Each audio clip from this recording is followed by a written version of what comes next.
झालात मात्र 2014-15 सध्याचे उपमुख्यमंत्री आणि त्यावेळेस की मराठ्यांना आरक्षण दिल्याशिवाय मी स्वस्थ बसणार नाही. आज 9 वर्ष पूर्ण होत आहेत.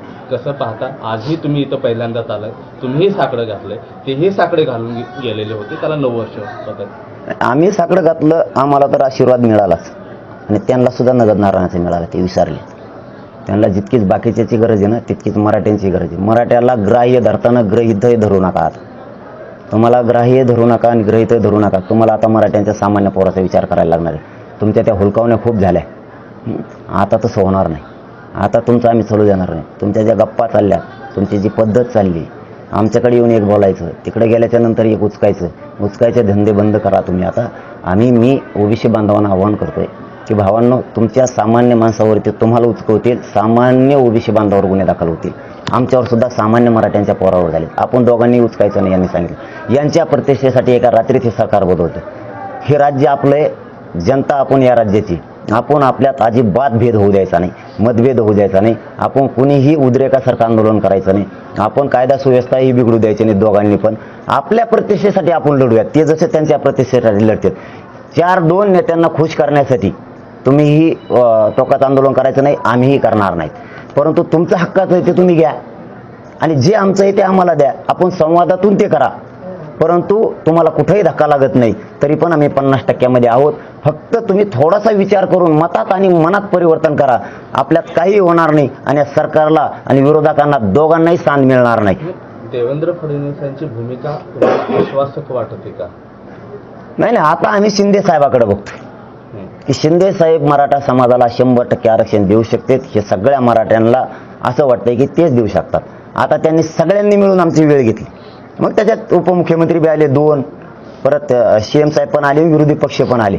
आता सध्या आम्ही विश्वास टाकलाय सगळ्या महाराष्ट्रातल्या पक्षांवरती आणि सरकारवरती. याचं मूळ कारण असं आहे की 75 वर्षापासून यांना मोठं करण्यासाठी माझी जात खूप झटली. एकाची मान खाली होऊ दिलेली नाही या सगळ्या पक्षांची. आता आमच्या लेकरांच्या मानाखाली व्हायला लागल्यात, आमचे मुडदे पडायला लागलेत. तुमच्या प्रतिष्ठेसाठी जर माझ्या जातीनं तुमचे मान उंचवले असेल तर या मराठ्यांच्या पोरांचे मान उंचवायसाठी तुम्हाला सगळ्याला आता पुढच्या काळात लढायला लागणार आहे. सगळ्या पक्षाच्यांना, सत्ताधाऱ्यांपासून विरोधकांपर्यंत. कारण तुम्हाला आता सुट्टी नाही. तुम्ही इकडे येऊन बदलले तरी सुट्टी नाही. कारण मराठा समाज हा घराघरातला आता जागा झालाय आणि आम्ही शांततेतच पण तुमच्याकडून आरक्षणच मिळवू आणि तुम्ही कसे देत नाहीत तेही आम्ही बघू. आजवर मराठा समाजाच्या हे व्हेरीफाय झाल्यानंतर त्यांनाच आरक्षण दिलं जाईल असं झालं होतं. आता याचा अर्थ आता असा काढायचा की पश्चिम महाराष्ट्रातले कुणबी असताना देखील सरकारनं तुमच्याकडे बघण्याचा दृष्टिकोन बदललेला होता. आता तर 5,000 म्हणतात, म्हणजे सरसकट मागणी करते. नाही, बघण्याचा दृष्टिकोनाला माझा हेतू मराठा समाजाला आणि मराठा समाजाचा हेतू मराठा समाजाला सरसकट मिळावं. त्यामध्ये असा काहीच प्रश्न नाही, जबरदस्ती नाहीये.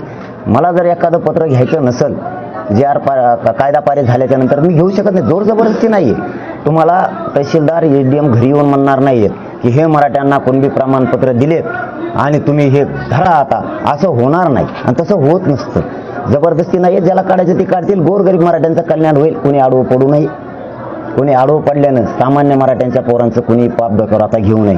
सरसकट मागणी पूर्वीपासूनच आहे आमची, आता मधी केलेली नाहीये आणि त्यासाठीच सरकारनं आमच्याकडून 1 महिन्याचा वेळ घेतला. आम्ही 10 दिवस त्यांना जास्त दिले. मात्र ओबीसी संघटना आक्रमक झालेले आहेत, त्यांचे आंदोलन चालू आहे, त्यांचे उपोषण देखील चालू आहे. तर त्या नेमकं ओबीसी आणि कुणबीमधून मराठा समाजाला आरक्षण नको ही त्यांची ठोस भूमिका आणि विरोध आहे त्यांचा. आणि त्यांना काय होतंय की त्यांना समजून कोणी सांगत नाही आणि मराठा समाजाचे 4-2 वर आहेत आणि त्यांचे सुद्धा वर आहेत. ही आमच्यात कन्फ्युजन पसरते मराठा समाजात आणि सामान्य ओबीसी मध्ये आणि सामान्य मराठ्यामध्ये की 5 कोटी मराठा जर आता आला तर आपल्याला धक्का लागतो. पूर्वीपासून 1923 पासून ते 1989 पर्यंत 1989 पर्यंत मराठा आरक्षणात आहे. 90ला मराठा बाहेर फेकला. त्यामुळे आमच्यात कुठंच काही नाहीये. ओबीसी बांधवत नाही आणि आमच्यात पण नाही. पण ते कुणीतरी उचकवण्याचा प्रयत्न करतंय त्यांना आणि त्यांचा असा गैरसमज झाला 5 कोटी मराठा जर आता आला तर हे प्रॉब्लेम उभा राहते. त्यांना हे कोणी समजून सांगत नाहीये. जवळपास 75% मराठा कुणबीमध्ये ओबीसीमध्ये गेलाय. उदाहरणार्थ विदर्भातला मराठा सगळा आरक्षणामध्ये गेलाय. खानदेशचा पूर्ण या 15 वर्षात गेलाय. काही आपला नाशिक विभाग जो महसूल येतोय तो पट्टा इथं शेवगावपर्यंत इंदापूरपर्यंत सगळ्याची सगळा आरक्षणात गेलाय. काही कोकणचा पट्टाही आरक्षणात गेलाय. मराठे राहिले कोणचे आरक्षणात जाण्याची? मराठवाडा आणि उर्वरित थोडासा महाराष्ट्र. हे समजून घ्यायला बांधव समाज नाही. त्यांच्या डोक्यात काय घातलंय की पूर्ण मराठा आरक्षणात येणार आहे. अरे पूर्ण येणारच नाही बांधवांनो, पूर्णच आत गेलेला आहे आणि आम्ही तर पूर्वीपासूनच आहेत, फक्त त्यांना समजून कोणी सांगत नाहीये. उचकवण्याचा प्रयत्न होतो पण तसं होणार नाही. आमचे ओबीसी सामान्य बांधव आणि मराठ्यांचे समाज आम्ही एक विचारानं आहेत. आमच्यात काहीही दुरावा होणार नाही. त्यांचं ज्यावेळेस गैरसमज निघत त्यावेळेस ओबीसी बांधवांचे सामान्य आमच्यासोबत खांद्याला खांदा लावून आंदोलन तुम्हाला एक ना एक दिसतील. मी बघा ही दिलेला शब्द खरा होतोय. मात्र यामध्ये पद्धतीने सरकार प्रयत्न करतंय का? आज सरकारने तुमच्याशी काही विचारविनिमय केलाय का? सगळ्यात महत्त्वाचा प्रश्न आहे की मराठा समाजाला आजही आरक्षण टिकणार सरकारशी तुमचं बोलणं होत आहे, तशा पद्धतीने काय आहे का? त्याला धरून प्रकाश आंबेडकरही तसं म्हणाले की मराठ्यांच्या पोरांना फसवू नका, समोरासमोर. हे बघा आता त्यांनी तर आम्हाला अधिकृत सांगितलं नाही, पण मीडियाच्या माध्यमातून मात्र कळाले की रात्रंदिवस पळत येतो, नुसती धावाधाव चालू आहे. पण आम्हाला त्या धावाधावीशी काही देणं घेणं नाही त्यांच्या हातात. तुम्ही कोकण पळता, हैदराबादला जाऊन काय करताय, इकडे कागदपत्र आणलेत की नाहीत? प्रकाश आंबेडकर साहेब म्हणतात हे खरं आहे की आता आम्ही फसवणूक होऊ देणार नाहीत, आमची सुद्धा अजिबात होऊ देणार नाही. कारण त्यांनी 3 GR माझ्याकडे आणले होते, ते आम्ही सगळेचे सगळे रिटर्न पाठवलेत. आमच्या लक्षात आलं यापासून मराठा समाजाचा फायदा होणार नाही, म्हणून आम्ही ते वापस पाठवलेत. म्हणून त्यांनी आता वेळ घेतलाय. त्यांच्या एक लक्षात आलं की हे पूर्ण ताकदीनं कायदेशीर पण आणि जनतेचं सुद्धा तसं आक्रोशिक आरक्षण मिळालं पाहिजे. हे दोन्हीचं एक अतूट नातं झाले. याच्यातून आपल्याला आता टिकणारं द्यावं लागेल. म्हणून तर त्यांनी आमच्याकडे फेऱ्या मारल्यात की 1 महिन्याचा वेळ द्या, आम्ही तुम्हाला टिकणार देतो. आम्ही त्यांना 10 दिवस वाढून दिले, म्हणजे 40 दिले. आता मात्र राज्यातला मराठा शांततेचं कायदा सुव्यवस्था तुम्हाला कुठेही बिघडलेली दिसणार नाही, परंतु शांततेत आरक्षण घेतल्याशिवाय मात्र आता आम्ही मराठा समाज 40 दिवसाच्या अल्टिमेटम नंतर आंदोलनाला धार लागणार का जर सरकारने उत्तर नाही नाही तसं वाटतच नाही मला किती ती वेळ येऊ देतील. कारण मी पुन्हा माझ्यावरती आमरण उपोषण इतक्या टोकाचं करण्याची सरकारनं वेळ येऊ देणार नाही. हे मला 100% खात्री की सरकार 40व्या दिवसाच्या आतच आरक्षण देईल. कारण त्यांनी नाही दिलं तरी त्यांनी अल्टिमेटम दिलेला आहे 40 दिवसाचा, आणि हे अख्ख्या महाराष्ट्रानं ऐकलंय. मी तर गप्पा मारी काय बोलायचंय, बंधू म्हणले तसं तुम्ही व्यासपीठावर बोला.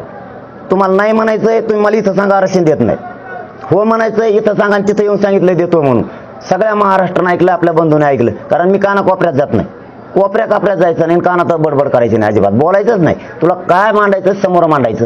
ह्या धर्तीवरती राज्यानं सगळं ऐकलेलं आहे. त्यामुळे 40व्या दिवशी त्यांच्याच पुढं पर्याय नाही की त्यांना 40व्या दिवशी आरक्षण द्यायला लागलं. आज तुम्ही बीड जिल्ह्याच्या दौऱ्यावर आहेत, आता पुढील काळात मराठा आलं तर राजकीय आरक्षण मिळेल आणि त्या अनुषंगाने ओबीसी आक्रमक झाल्याचं देखील बोललं जाते. मराठा समाजाला शैक्षणिक आरक्षणाच्या संदर्भात, नोकरी संदर्भात विरोध नाही, मात्र राजकीय आरक्षण मिळालं तर त्याचा धोका होऊ शकतो असं देखील त्यांचं म्हणणं नाही. पण त्यांनी तसं स्पष्ट केलं नाही ना, त्यांनी तसं स्पष्ट करावं आमच्यासमोर. त्यामुळं आम्ही विरोध करतोय, कारण त्यांची अधिकृत भूमिका आमच्यापर्यंत तशी आली नाही.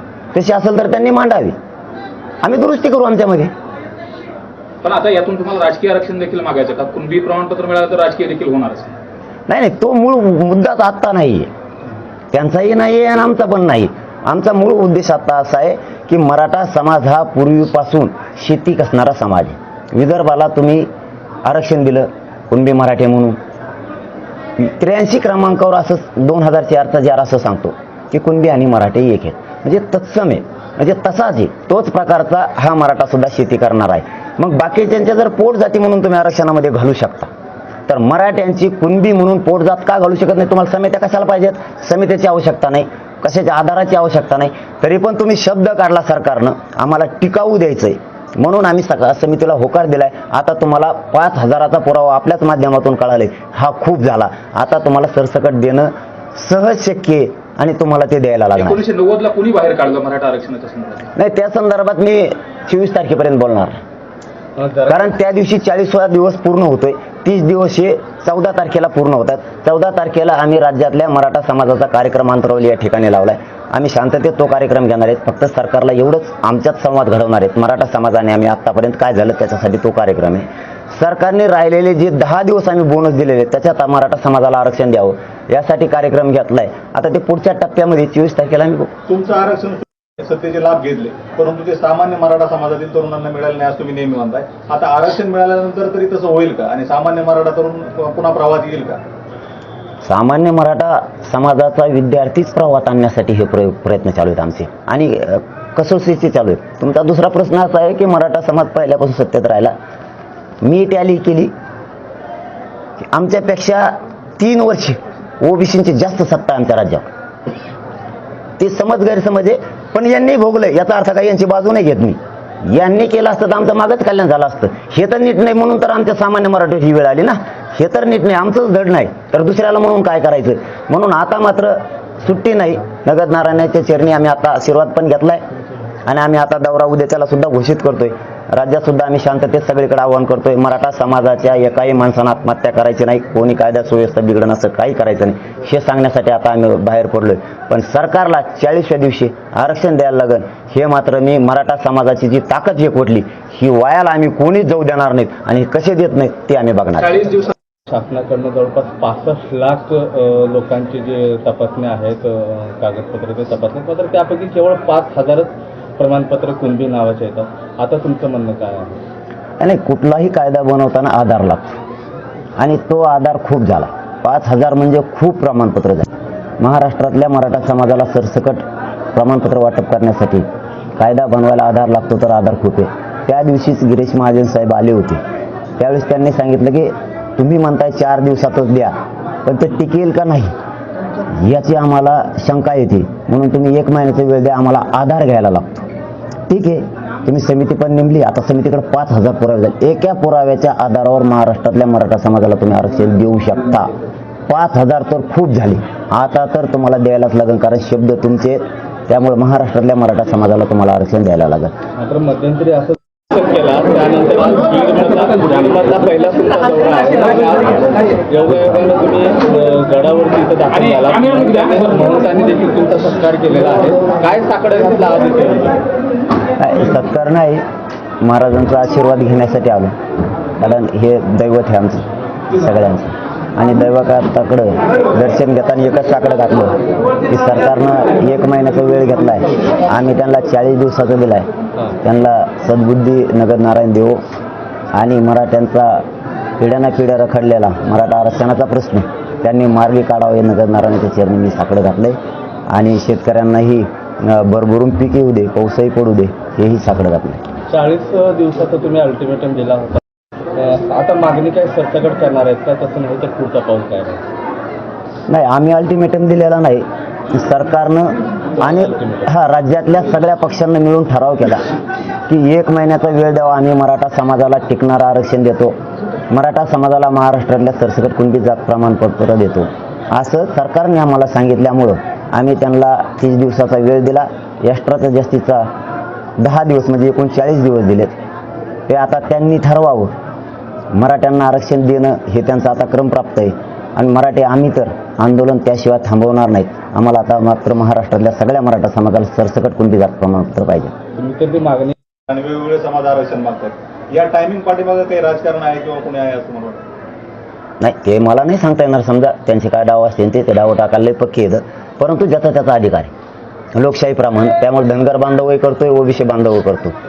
धनगर बांधवांचं आमचं काही वैर नाही, हाड वैर बी नाही, कोणतंच वैर नाही आमचा. हो, का नसणार आहे, का नसणार आहे. त्यांनी आम्हाला तिथे येऊन दिलाय. त्यांच्या लेकरांबद्दल आम्ही काय विचार करू नये की गोरगरिबांच्या त्यांच्या लेकराला मिळावं, ते आमच्याबद्दल विचार करतायत की मराठ्यांच्या पोरांना गोरगरिबांना आरक्षण मिळालं पाहिजे, तर आम्ही दिलाच पाहिजे ना. जरांगे पाटील उद्याच्याला मी 12:30 वाजता प्रेस घेऊन ते डिक्लेअर करणार आहे जायचं. पण मी आज काय दौरा नव्हता, मी माझ्या दैवताचं दर्शन घ्यायला आलो होतो. पण मध्ये राज्याच्या दौऱ्यावर आहे ना? हा, उद्याच्याला मी ते डिक्लेअर करतोय. पूर्णच दौरा जे असेल ते उद्याच तुमच्या समोर ठेवणार आहे. परंतु माझ्या दैवताच्या दर्शनाला येणं मला आवश्यक होतं, मी आलो, पण ते उशीर झाला त्याबद्दल तुमचीही माफी मागतो आणि गडाच्या सगळ्या भक्ताचीही मागतो. त्याचं कारण असं मध्ये गाड्या लोक अडवायला. धन्यवाद. And press the bell icon. Never miss an update.